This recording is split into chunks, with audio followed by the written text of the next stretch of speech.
দর্শক বন্ধু আসসালামু আলাইকুম। আজকে আমি রান্না করেছি বাটার চিকেন।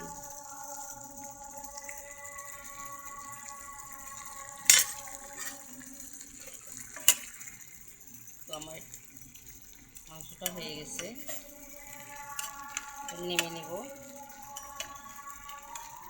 আসলে রান্না বান্নার দেখানো হয়নি, মিষ্টার আজকে খুব জেদ করছে, গোসল করে খাইয়ে দিয়ে ঘুমিয়ে দিয়েছি।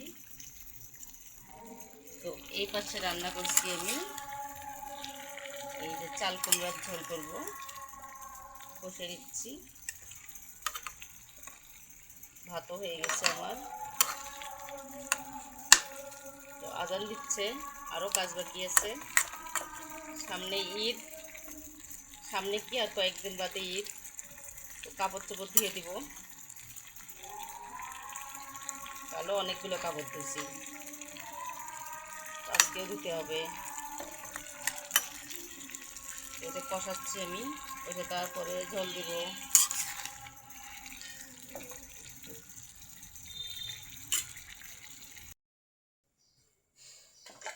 তো এই যে আমি মশলা কষে নিচ্ছি,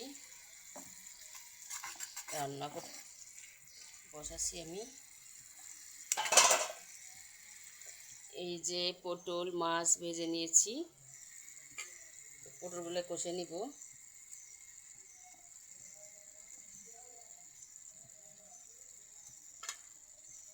এখন মাছ এখন দিব না আমি।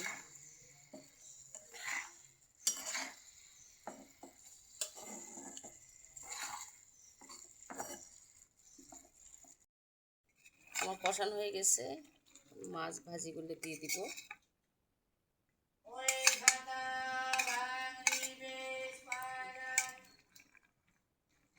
আইরে রাস্তার গোলাত বাড়ি হয়ে, রাস্তার সব সময় ভ্যান ভ্যান ভ্যান ভ্যান, কথাই বলা যায় না। মানুষ কথা বলে, মাইক মাইক তো আসি নাই, দিনে তাও 3-4 করে মাইক। যত ডাক্তার হচ্ছে এই দুনিয়ার, রুগীরা ভালো হবে কোথায়? এই ডাক্তার বলে এই রোগ, ওই রোগ নিয়ে যদি ফিরে আরেক ডাক্তারের কাছে যান, বলে যে এই রোগ, তাহলে কোন রোগ ধরবে রুগী? একটু পরে নামাবো।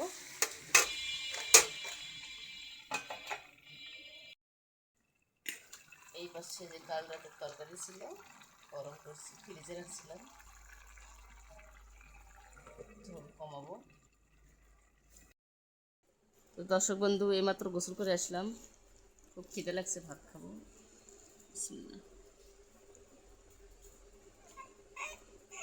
বিশ্বনাথ তুমি ভাত খাবে?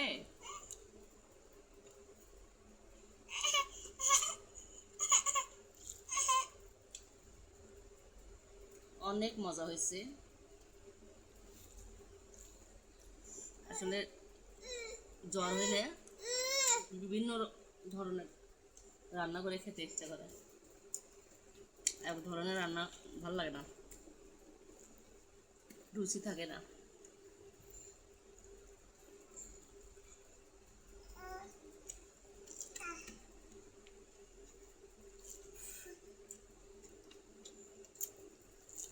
আল্লাহ হাফেজ সবাইকে। আমাদের ইশরাত খাচ্ছে এখন পাস্তা, আমরা বিকেলে পাস্তা বানাইছি। তো ইশরাত নাকি 24 দিয়ে খেতে পারে, চীনের মতো করে। তো আমি বলছি দেখি তুমি কেমন করে খেতে পারো। তো এই যে 24 দিয়ে খাওয়া দেখাচ্ছে আমাকে। পারোই তো? কোথায় শিখছো? কোথায় শিখছো? ফোনে দেখে। ফোনে দেখে শিখছে।